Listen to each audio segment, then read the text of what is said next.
मुंबईकरांसाठी आनंदाची बातमी आहे। मुंबई कोस्टल रोडचा आज मुख्यमंत्री देवेंद्र फडणवीस यांच्या हस्ते लोकार्पण झाले।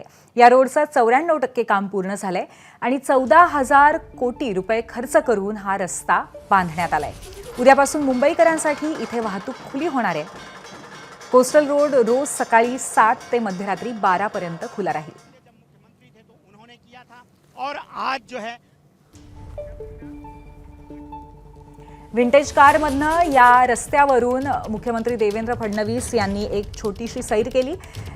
सोबतीला उपमुख्यमंत्री एकनाथ शिंदेही होते।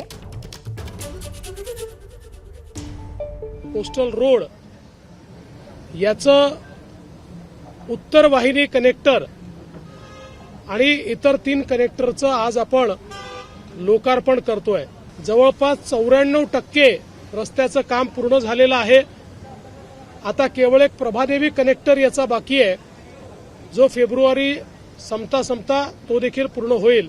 या कनेक्टरमुळे नरिमन पॉइंट पासनं वांद्रेपर्यंत पूर्णपणे सीमलेस कनेक्टिव्हिटी ही आता तयार झालेली आहे।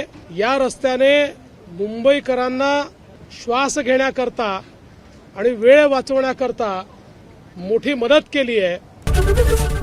एबीपी माझा, उघडा डोळे बघा नीट।